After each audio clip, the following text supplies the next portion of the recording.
മലയാളത്തിൻ്റെ സ്വന്തം മോഹൻലാൽ, നമ്മുടെ സ്വന്തം ലാലേട്ടൻ നായകനായി തരുൺ മൂർത്തിയുടെ സംവിധാനത്തിൽ കെ.ആർ. സുനിലിൻ്റെ രചനയിൽ എം. രഞ്ജിത്തിൻ്റെ നിർമ്മാണത്തിൽ ജേക്സ് ബിജിയുടെ മ്യൂസിക്കിൽ പുറത്തു വന്ന ഏറ്റവും പുതിയ മലയാളം സിനിമയാണ് തുടരും. മോഹൻലാൽ, ശോഭന, തോമസ് മാത്യു, ബിനു പപ്പൻ, പ്രകാശ് വർമ്മ എന്നിവരൊക്കെയാണ് കേന്ദ്ര കഥാപാത്രങ്ങളായിട്ട് വന്നിരിക്കുന്നത്. ചിത്രം തിയേറ്ററോട് റിലീസായിരിക്കുകയാണ്. തിയേറ്ററിൽ പോയി ഞാൻ സിനിമ കാണുകയും ചെയ്തു. കണ്ടതിന് ശേഷമുള്ള എൻ്റെ ഒരു ഒപ്പീനിയനാണ്. എൻ്റെ പേര് അഭിജിത്ത് വിശ്വനാഥ്. നമ്മുടെ ചാനൽ ആദ്യമായിട്ടാണ് നിങ്ങൾ കാണുന്നതെങ്കിൽ സബ്സ്ക്രൈബ് ചെയ്യുക, തൊട്ടടുത്തുള്ള ബെല്ലൈക്കൺ കൂടി എനേബിൾ ചെയ്യുക. ഓരോ മലയാളികളുടെയും സന്തോഷത്തിലും സങ്കടത്തിലും ആർമാദിപ്പിലും ആഘോഷത്തിലും എല്ലാം നമ്മൾ ഒരിക്കലും വിട്ടുപോകാത്തൊരു പേരാണ് മോഹൻലാൽ, ലാലേട്ടൻ. ആ ലാലേട്ടൻ കുറച്ച് നാളായിട്ട് നമ്മുടെ കൂടെ ഇല്ല, ആ പഴയ ലാലേട്ടൻ ഇല്ല നമ്മുടെ അടുത്ത് എന്ന് പറഞ്ഞൊരു കൂട്ടം ആൾക്കാർ ഇവിടെ ഉണ്ടായിരുന്നു. ലാലേട്ടൻ ആ പഴയ സ്കില്ലില്ല, ലാലേട്ടൻ്റെ കണ്ണുകൾ കൊണ്ട് അഭിനയിക്കാൻ സാധിക്കുന്നില്ല, ലാലേട്ടൻ്റെ മുഖത്തെ എക്സ്പ്രഷൻസ് വരുന്നില്ല, നല്ല കഥാപാത്രങ്ങൾ അദ്ദേഹം തിരഞ്ഞെടുക്കുന്നില്ല, നല്ല സ്ക്രിപ്റ്റുകൾ എടുക്കുന്നില്ല, പുതിയ ഡയറക്ടേഴ്സിന് അവസരങ്ങൾ കൊടുക്കുന്നില്ല. ഒരുപാട് നെഗറ്റീവുകൾ ഓരോ സിനിമയിലും ഉണ്ടായിക്കൊണ്ടിരിക്കുന്നു. അപ്പോൾ ഒരു കൂട്ടം ആൾക്കാർ ഒന്നിച്ച് ആക്രമിച്ചുകൊണ്ടിരുന്ന ഒരു സിറ്റുവേഷനിൽ പുള്ളി തുടരും എന്ന് പറയുന്നൊരു സിനിമ എടുത്ത് നമ്മുടെ മുമ്പിലോട്ട് നീട്ടിയിട്ട് പറയുകയാണ്, ലാലേട്ടൻ ഞാൻ എവിടെയും പോയിട്ടില്ല, ഞാൻ ഇവിടെ തന്നെ ഉണ്ട്, ഞാൻ ഇനിയും തുടരും എന്ന് പറയുന്നൊരു സ്റ്റേറ്റ്മെൻറ്റ് പോലായിപ്പോയി ഈ സിനിമ. ഗംഭീരം എന്നൊരു വാക്ക് പറഞ്ഞാൽ വളരെയധികം ചെറുതായി പോവും. കണ്ടിരിക്കുന്ന ഓരോ സെക്കൻഡും, ഓരോ മിനിറ്റും, ഓരോ സെക്കൻഡും അത്രയേറെ വാല്യൂ നൽകുന്നൊരു സിനിമയായിപ്പോയി. ഗംഭീരം ഗംഭീരം ഗംഭീരം അതിൻ്റെ അപ്പുറത്തേക്ക് എന്തെങ്കിലും ഒരു വാക്കുണ്ടെങ്കിൽ അതായിരിക്കും ഈ സിനിമ. അത്രമേൽ മനോഹരമായി ഇതിനെ ഒരുക്കിയ തരുൺ മൂർത്തിക്ക് ഒരു വലിയ കൈയടി കൊടുക്കണം. ഒരു ഫാൻ ബോയ് എങ്ങനെയാണെന്ന് അദ്ദേഹം കാണിച്ചു തന്നു. കാരണം അത്രയേറെ അദ്ദേഹം സ്നേഹിക്കുന്ന ആൾക്ക് എത്രത്തോളം നെഗറ്റീവ്സ് ഈ സൊസൈറ്റിയിൽ അല്ലെങ്കിൽ ഈ സോഷ്യൽ മീഡിയയും കാര്യങ്ങളൊക്കെ വന്നിട്ട് നെഗറ്റീവ്സ് ഇപ്പം അദ്ദേഹത്തിന് നേരെ ഉണ്ടാകുന്നുണ്ടോ, ആ നെഗറ്റീവ് സാധനങ്ങളെ സിനിമയിൽ ഉൾപ്പെടുത്തിക്കൊണ്ട് അതൊരു കൗണ്ടറായിട്ട് ഓരോ നർമ്മം നൽകുന്ന രീതികളിലായിട്ടൊക്കെ ഉപയോഗിച്ചുകൊണ്ട് നമ്മളിലേക്ക് ആ ഒരു പഴയ ലാലേട്ടൻ ഞാൻ പറയുന്നില്ല, തരുൺ മൂർത്തിയും പറഞ്ഞത് പഴയ ലാലേട്ടൻ അവിടെ നിൽക്കട്ടെ, പുതിയൊരു ലാലേട്ടനെ തന്നതിന് ഒരുപാട് നന്ദി. ഗംഭീരമായിട്ട് സ്ക്രിപ്റ്റ് ഒഴുക്കിയ കെ.ആർ. സുനിലിനും ഗംഭീരമായിട്ടൊരു കൈയ്യടി തന്നെ കൊടുക്കണം. സൂപ്പർബായിട്ട് എഴുതിയിട്ടുണ്ട്. ഇതിൻ്റെ ഏറ്റവും വലിയൊരു പോസിറ്റീവ് എന്ന് പറഞ്ഞാൽ ഇതിൻ്റെ റൈറ്റിംഗ് സൈഡാണ്.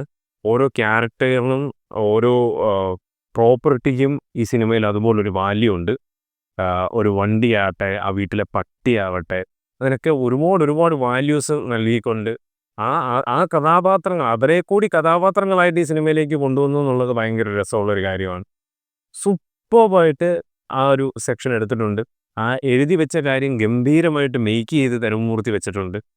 ആ മെയ്ക്ക് ചെയ്തപ്പം തരുൺ മൂർത്തിക്ക് ഏറ്റവും കൂടുതൽ പ്ലസ് പോയിൻ്റായിട്ട് വന്ന നല്ലൊരു പെർഫോമിംഗ് ആയിട്ടുള്ള ലാലേട്ടനെ നമുക്ക് കിട്ടി എന്നുള്ളതാണ്.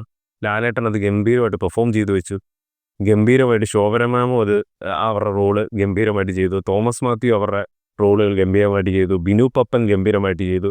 എസ്പെഷ്യലി പ്രകാശ് വർമ്മ എന്ന് പറയുന്ന ആക്ടർ പൊളിച്ചടുക്കിയിട്ടുണ്ട് പുള്ളി.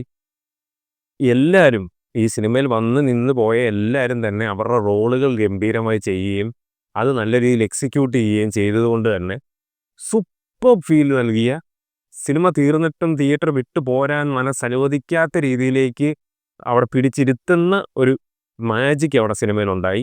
അത് ജെയ്ക്സ് ബിജിയുടെ മ്യൂസിക്കിലാവട്ടെ, നമ്മുടെ മരണപ്പെട്ടു പോയ നിഷാദ് യൂസഫിൻ്റെ എഡിറ്റിങ്ങിലാവട്ടെ, തരുൺ മൂർത്തിയുടെ മേക്കിങ്ങിലാവട്ടെ, ഗംഭീരം. ഷാജി കുമാറിൻ്റെ ക്യാമറ വർക്കിലാകട്ടെ ഗംഭീരമായിട്ടുണ്ട്. ഗംഭീരം. ഈ സിനിമയിൽ യൂസ് ചെയ്യുന്ന കുറച്ച് ടെക്നിക്സ് ഉണ്ട്. ഈ നമ്മൾ റൈറ്റിംഗ് സൈഡിൽ യൂസ് ചെയ്യുന്ന, ഞാൻ മുമ്പ് നമ്മുടെ പല വീഡിയോയിൽ പറഞ്ഞിട്ടുണ്ട്. ഒരു സാധനം കോട്ട് ചെയ്ത് ആദ്യം പോയിട്ട് അത് എങ്ങനെ വീണ്ടും ആ സർക്കിളിലേക്ക് എത്തുന്നു എന്നൊക്കെയുള്ള കുറേ മാജിക്കൽ പരമായിട്ടുള്ള റൈറ്റിങ്സ്, ആ സാധനമൊക്കെ ഈ സിനിമയിൽ ഒരുപാട് സ്ഥലങ്ങളിൽ കാണാൻ സാധിച്ചു. അതിന് ഭയങ്കര മീനിങ് ഫുള്ളായിട്ട് കൊടുക്കുകയും അത് ഭയങ്കര ഡെപ്തിലേക്ക് പെട്ടെന്ന് ഹേർട്ട് ആകുന്ന രീതിയിലേക്ക് അതിനെ മാറ്റിയെടുക്കാനും ഒക്കെ സാധിച്ചത് ഭയങ്കര മികച്ചൊരു റൈറ്റിംഗ് സെക്ഷൻ ഇവർ നല്ല രീതിയിൽ സ്ട്രോങ് ആക്കി വെച്ചുകൊണ്ടാണ്. ഒരിക്കലും മോഹൻലാൽ എന്ന് പറഞ്ഞൊരു സ്റ്റാറിനെ ഫോക്കസ് ചെയ്തുകൊണ്ട് എടുത്തൊരു സിനിമയല്ല ഇത് തരുൺ മൂർത്തിയുടെ ഒരു കഥയിലേക്ക് ലാലേട്ടനെ എന്ന ആക്ടറിനെ കൊണ്ടുവച്ച ഒരു സിനിമയായിട്ടാണ് എനിക്ക് തോന്നിയത്. ഗംഭീരമായിട്ട് ഇതിൻ്റെ ഓരോ സെക്ഷനും ഹാൻഡിൽ ചെയ്തിട്ടുണ്ട്. VFX സൈഡാകട്ടെ, വിഷ്വൽ സൈഡാകട്ടെ, ഷാജി കുമാറിൻ്റെ ക്യാമറ സൈഡാകട്ടെ, ജെക്സ് ബിജിയുടെ മ്യൂസിക് ആകട്ടെ, മ്യൂസിക്കൊന്നും പറയേണ്ട ആവശ്യമില്ല. പിന്നെ ടോപ്പ് നോച്ച് സാധനമാണ്. ജെക്സ് ബിജിയുടെ ഒരു വെറൈറ്റി സാധനം സൂപ്പർബായിട്ട് അത് എക്സിക്യൂട്ട് ചെയ്തിട്ടുണ്ട്. അങ്ങനെ ഓരോ ടെക്നീഷ്യൻസിനെ എടുത്ത് പറഞ്ഞാലും അവർ ഒന്നിനൊന്നിന് മെച്ചമായിട്ട് 100% ഔട്ട് കൊടുത്ത ഒരു സിനിമയാണ് തുടരും എന്ന് പറഞ്ഞ സിനിമ. ഇതിൻ്റെ ജൈത്രയാത്ര തുടരും എന്നുള്ള കാര്യത്തിൽ ഒരു സംശയമില്ല. ഇതൊരു ബോക്സ് ഓഫീസിൽ വലിയൊരു തരംഗമായി മാറി. ഇതിൻ്റെ ഒരു തുടർച്ച ഉണ്ടാവും എന്നുള്ള കാര്യത്തിലൊരു സംശയമില്ല.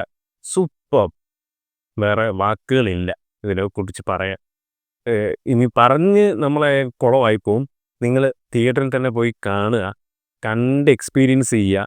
തിയേറ്റർ വാച്ചിനുള്ള ഒരു മുതൽ തന്നെയാണ്. ഇത് OTT വരുമ്പോൾ കാണുക, ഒരു കുഞ്ഞി ഫാമിലി പടമല്ലേ എന്ന് വിചാരിച്ചുകൊണ്ടിരിക്കുകയാണെന്നുണ്ടെങ്കിൽ നിങ്ങളെ പ്രതീക്ഷിച്ച് ഒരുപാട് സർപ്രൈസുകൾ സിനിമയിൽ ഇരിപ്പുണ്ട്.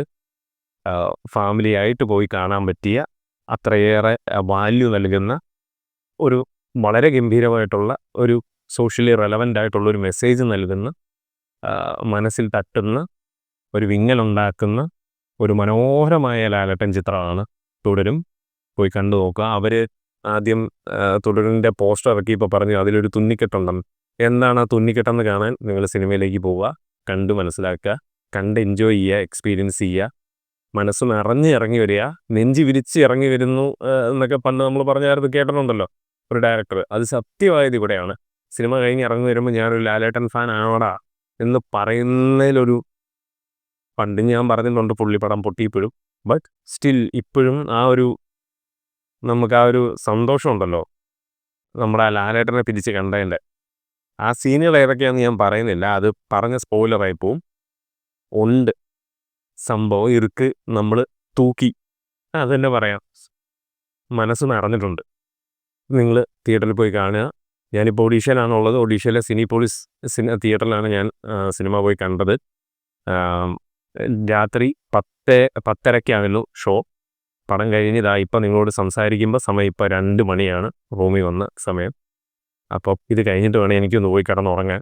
അപ്പം കൂടുതൽ പറയുന്നില്ല, കാരണം നാളത്തേക്ക് വീഡിയോ ഷൂട്ട് ചെയ്യാമെന്നായിരുന്നു എൻ്റെ ഒരു പ്ലാൻ. നാളെ ഷൂട്ട് ചെയ്യാമെന്ന് വെച്ചു, പക്ഷേ അതിൻ്റെ ആ ഒരു ഫീലോട് കൂടി എനിക്ക് നിങ്ങളോട് സംസാരിക്കണമെന്ന് തോന്നി. അതുകൊണ്ടാണ് ഇപ്പം തന്നെ ആ വീഡിയോ ചെയ്തത്.